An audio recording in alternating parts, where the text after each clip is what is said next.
So, the characteristics of Christ's true church, as defined at the end of the 4th century. The church needs to be one, and holy, and Catholic, and apostolic. All 4 components need to be in place. Not 3 out of 4, not 2 out of 4, not 1 out of 4, but 4 out of 4. He gave us this criteria so we can determine which church really is the true church.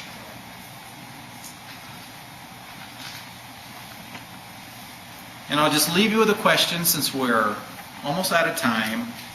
What church on planet Earth can meet all of those 4 characteristics? Catholic. Roman Catholic Church. The marks of the church.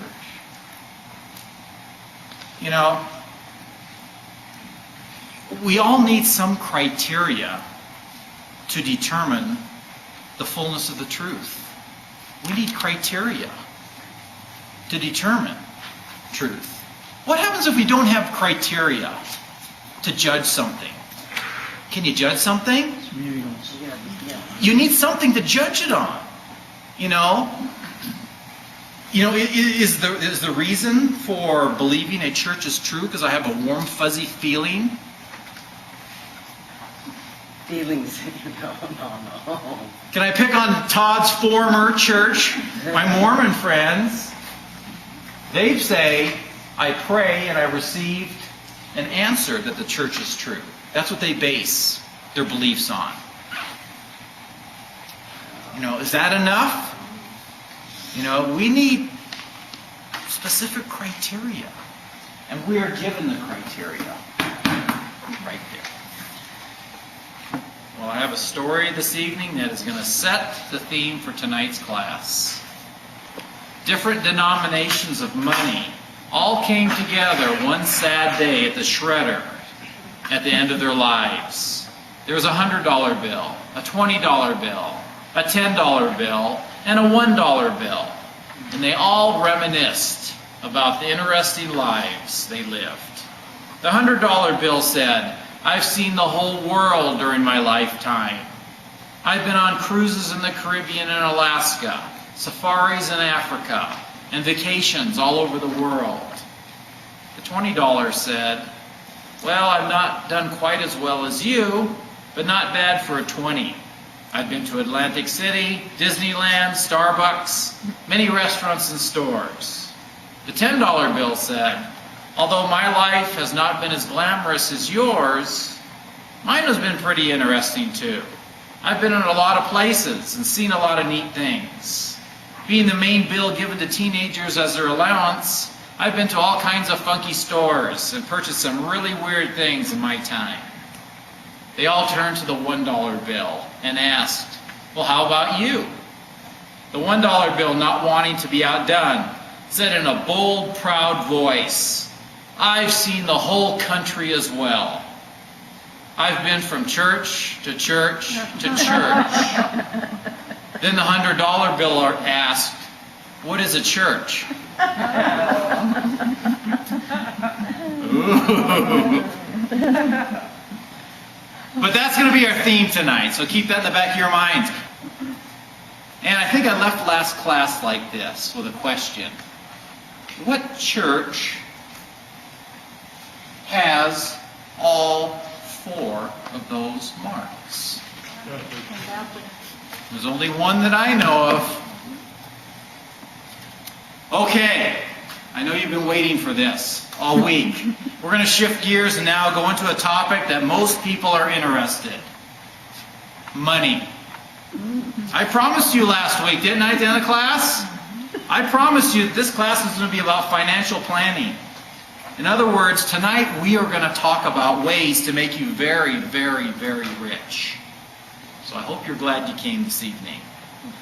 And speaking of money, just as the joke I started out the class with, the higher the denomination, the more it has worth with us, right?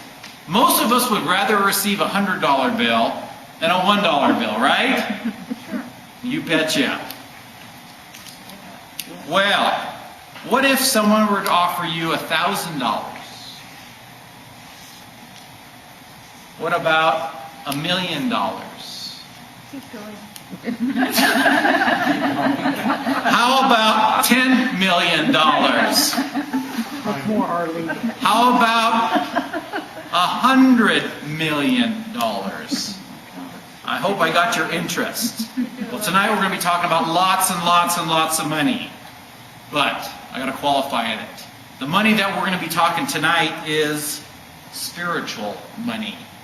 But this money is similar to the real stuff.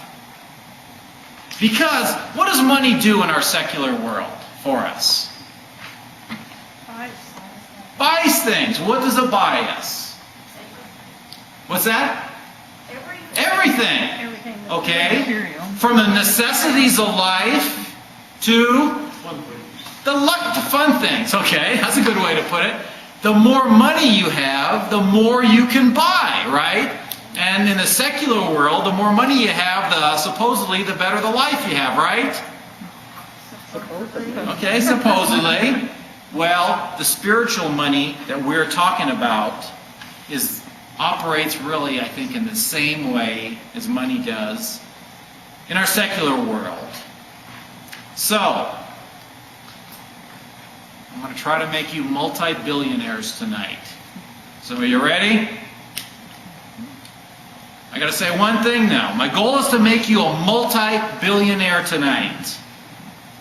But I can only do this because of one church, and it is the Catholic Church. It is only because of the Catholic Church that every person can become a multi-billionaire. And I believe this is one of the best kept secrets out there. Most people do not realize this. Did I give you the saying in this class? If a Catholic really knew his or her faith, he or she would never leave it. Have I told you this? If a Catholic really knew his or her faith, he or she would never leave it. And then the converse side. If a non-Catholic really knew what the Catholic Church taught, they'd be beating the doors to come down. Think of it this way. If you were to go to a worship service or go to Mass, let's say Mass, and at Mass, the priest would hand out $1 million to every person that would come to Mass. You think a lot of people would come to Mass? I bet it'd be packed. I bet it'd be packed.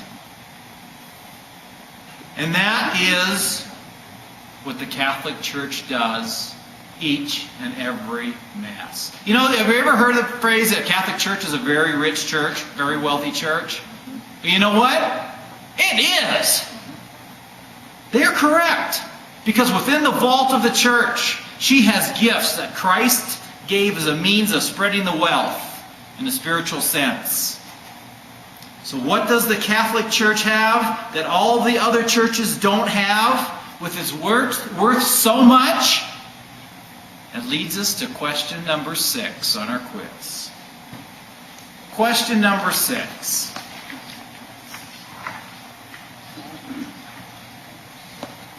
How many sacraments are there? Well, I should have started this quiz with, what is a sacrament?